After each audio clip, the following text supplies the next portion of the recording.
एक बार भगवान विष्णु जी शेषनाग पर बैठे बैठे बोर हो गए और उन्होंने धरती पर घूमने का विचार मन में किया।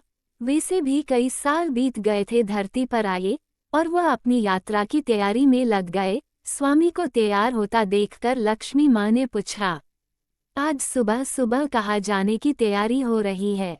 विष्णु जी ने कहा, हे लक्ष्मी, मैं धरती लोक पर घूमने जा रहा हूँ। तो कुछ सोचकर लक्ष्मी माँ ने कहा, हे देव, क्या मैं भी आपके साथ चल सकती हूँ? भगवान विष्णु ने 2 पल सोचा, फिर कहा, एक शर्त पर।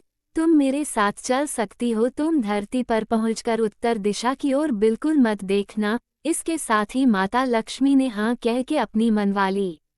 और सुबह सुबह माँ लक्ष्मी और भगवान विष्णु धरती पर पहुंच गए। अभी सूर्य देवता निकल रहे थे। रात बरसात होकर हटी थी। चारों ओर हरियाली ही हरियाली थी। उस समय चारों ओर बहुत शांति थी और धरती बहुत ही सुंदर दिख रही थी। माँ लक्ष्मी मंत्रमुग्ध होकर धरती को देख रही थी और भूल गई कि पति को क्या वचन देकर आई है। और चारों ओर देखती हुई कब उत्तर दिशा की ओर देखने लगी पता ही नहीं चला। उत्तर दिशा में माँ लक्ष्मी को एक बहुत ही सुंदर बगीचा नजर आया और उस तरफ से भीनी भीनी खुशबू आ रही थी और बहुत ही सुंदर सुंदर फूल खिले थे। यह एक फूलों का खेत था।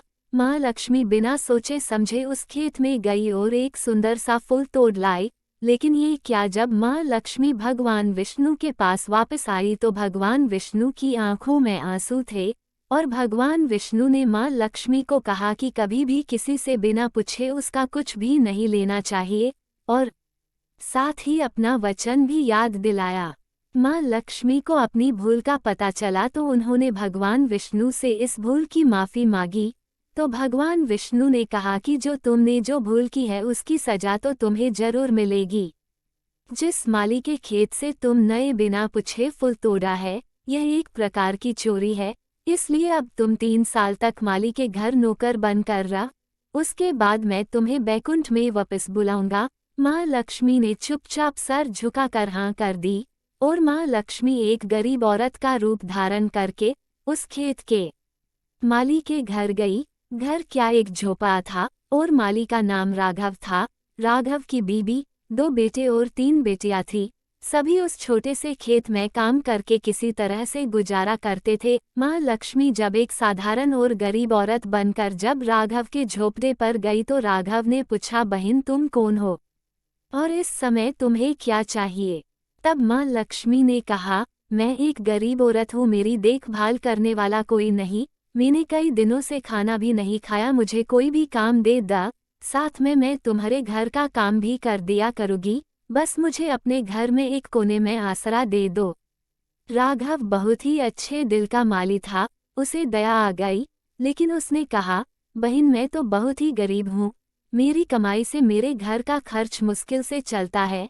लेकिन अगर मेरी 3 की जगह 4 बेटियां होती तो भी मैंने गुजारा करना था। अगर तुम मेरी बेटी बनकर जैसा रूखा सूखा हम खाते हैं उसमें खुश रह सकती हो तो बेटी अंदर आ जाओ। राघव ने माँ लक्ष्मी को अपने झोपड़े में शरण दे दी और माँ लक्ष्मी 3 साल उस माधव के घर पर नौकरानी बन कर रही। आई जिस दिन माँ लक्ष्मी राघव के घर आई थी उससे दूसरे दिन ही राघव को इतनी आमदनी हुई फूलों से कि शाम को एक गाय खरीद ली। फिर धीरे धीरे राघव ने काफी जमीन खरीद ली और सब ने अच्छे अच्छे कपड़े भी बनवा लिए और फिर एक बड़ा पक्का घर भी बनवा लिया। बेटियों और बीबी ने गहने भी बनवा लिए और अब मकान भी बहुत बड़ा बनवा लिया था। राघव हमेशा सोचता था कि मुझे ये सब इस महिला के आने के बाद मिला है। इस बेटी के रूप में मेरी किस्मत आ गई है मेरी। और अब 2-5 साल बीत गए थे, लेकिन माँ लक्ष्मी अब भी घर में और खेत में काम करती थी। एक दिन राघव जब अपने खेतों से काम खत्म करके घर आया तो उसने अपने घर के सामने द्वार पर एक देवी स्वरूप गहनों से लदी एक औरत को देखा। ध्यान से देखकर पहचान गया, अरे ये तो मेरी मुँह बोली चौथी बेटी यानी वही औरत है। और पहचान गया कि ये तो माँ लक्ष्मी है।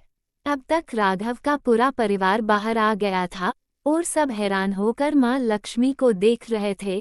माधव बोला, है माँ हमें माफ़ कर दो, हमने तेरे से अनजाने में ही घर और खेत में काम करवाया है माँ, ये कैसा अपराध हो गया है माँ, हम सबको माफ़ कर दो। आए अब माँ लक्ष्मी मुस्कुराई और बोली, है राघव तुम बहुत ही अच्छे और दयालु व्यक्ति हो, तुमने मुझे अपनी बेटी की तरह से रखा, अपने परिवार के सदस्य की तरह से। इसके बदले मैं तुम्हें वरदान देती हूँ कि तुम्हारे पास कभी भी खुशियों की और धन की कमी नहीं रहेगी, तुम्हें सारे सुख मिलेंगे जिसके तुम हकदार हो। और फिर माँ अपने स्वामी के द्वारा भेजे रथ में बैठकर बैकुंठ चली गई।